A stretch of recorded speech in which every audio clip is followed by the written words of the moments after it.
Hi friends, welcome back to my channel Rajesh tech zone. మన UPI యూజర్లందరికీ NPCI సంస్థ వారు ఒక న్యూ అప్డేట్ అని తీసుకొచ్చారు. అంటే ఫోన్ పే కానీ, గూగుల్ పే కానీ, పేటిఎం కానీ ఎవరైతే యూపీఐ యాప్స్ వాడతారో వాళ్ళందరికీ ఈ అప్డేట్ అనేది ఉపయోగపడుతుంది ఫ్రెండ్స్. ఈ వీడియోలో ఈ అప్డేట్ గురించి మనం తెలుసుకుందాం. ఇంకా లేట్ చేయకుండా ఈ వీడియోలోకి వెళ్లే ముందు మన ఛానల్ని ఇంతవరకు ఎవరైతే సబ్స్క్రైబ్ చేసుకోలేదో వాళ్ళు సబ్స్క్రైబ్ చేసుకోండి, లైక్ చేయండి, షేర్ చేయండి. Thank you friends. Google pay, phone pay, Paytm UPI apps ఏవైతే ఉంటాయో వాటిని యూజ్ చేసుకొని మనం మన ఫ్రెండ్స్ కి కానీ, మన ఫ్యామిలీ మెంబర్స్ కి కానీ, రిలేటివ్స్ కి కానీ అండ్ అవుట్ సైడ్ షాప్స్ కి కానీ మనం పేమెంట్ అనేది చేస్తూ ఉంటాం. ఎగ్జాంపుల్ గా నేను ఒక పర్సన్ కి అమౌంట్ ట్రాన్స్ఫర్ చేయాలి. అమౌంట్ ట్రాన్స్ఫర్ చేయాలంటే అవతల పర్సన్ కాంటాక్ట్ నెంబర్ అనేది మన ఫోన్ లో సేవ్ చేసుకుని ఉంచుకోవాలి. ఎగ్జాంపుల్ గా ఆ అవతల పర్సన్ కాంటాక్ట్ నెంబర్ నా ఫోన్ లో సేవ్ చేసి ఉంచుకొని వాళ్ళకి అమౌంట్ అనేది నేను ట్రాన్స్ఫర్ చేయగలను.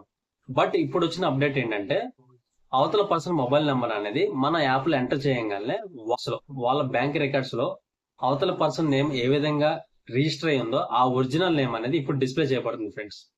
ఇప్పుడు మనం ఆ నేమ్, ఆ కాంటాక్ట్ మాత్రమే మనం అమౌంట్ అనేది సెండ్ చేయగలం. అండ్ ఆల్సో మనం అవుట్ సైడ్ షాపింగ్ చేస్తూ ఉంటాం. కొంతమంది ఏంటంటే క్యూఆర్ కోడ్లు అనేది ప్రొవైడ్ చేస్తూ ఉంటారు. వాటిని స్కాన్ చేసి కూడా మన అమౌంట్ అనేది వాళ్ళకి పే చేస్తూ ఉంటాం. కాకపోతే అవతల పర్సన్ క్యూఆర్ కోడ్ వాళ్ళు ఫస్ట్ రిజిస్ట్రేషన్ చేసుకున్నప్పుడు కొన్ని సమ్ డీటెయిల్స్ ఇచ్చి లాగిన్ చేసుకుంటారు. ఆ డీటెయిల్స్ మాత్రం మనకి డిస్ప్లే చేస్తుంది. బట్ ఇప్పుడు వచ్చిన అప్డేట్ ఏంటంటే ఆ క్యూఆర్ కోడ్ కి లింక్ అయిన బ్యాంక్ అకౌంట్ ఉంటుంది కదా, ఆ బ్యాంక్ రికార్డ్స్ లో వాళ్ళ నేమ్ ఏ విధంగా ఏదైతే ఉందో ఆ నేమ్ తో డిస్ప్లే చేయబడుతుంది. అంటే ఒరిజినల్ నేమ్ అనేది డిస్ప్లే చేయబడుతుంది. ఆ డిస్ప్లే చేసిన నేమ్ కే మనం అమౌంట్ అనేది సెండ్ చేస్తాం.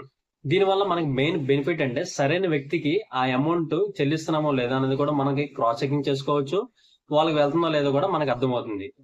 ఇదివరకు ఏంటంటే మనకి నచ్చిన విధంగా నిక్ నేమ్స్ సేవ్ చేసుకొని ఆ నెంబర్ కి మనం అమౌంట్ ట్రాన్స్ఫర్ చేసేవాళ్ళం. బట్ ఇప్పుడు అలా కాకుండా మనం ఏదైనా నెంబర్ ఎంటర్ చేయగలనే వాళ్ళ బ్యాంక్ రికార్డ్స్ లో ఏ విధంగా నేమ్ రిజిస్టర్ అయ్యిందో ఆ నేమ్ మాత్రమే డిస్ప్లే చేయబడుతుంది.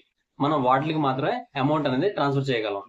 అండ్ ఆల్సో మనం ఆ నేమ్స్ చేంజ్ చేయడానికి కూడా మనకు ఆప్షన్ అనేది ఉండదు. ఈ అప్డేట్ అనేది మనకి జూన్ 30th 2025 లో అమలు చేయబోతున్నారు. చూసారుగా ఫ్రెండ్స్, మీకు ఈ వీడియో నచ్చినట్టయితే లైక్ చేయండి, షేర్ చేయండి, సబ్స్క్రైబ్ చేసుకోండి. Thank you friends. Please support my channel.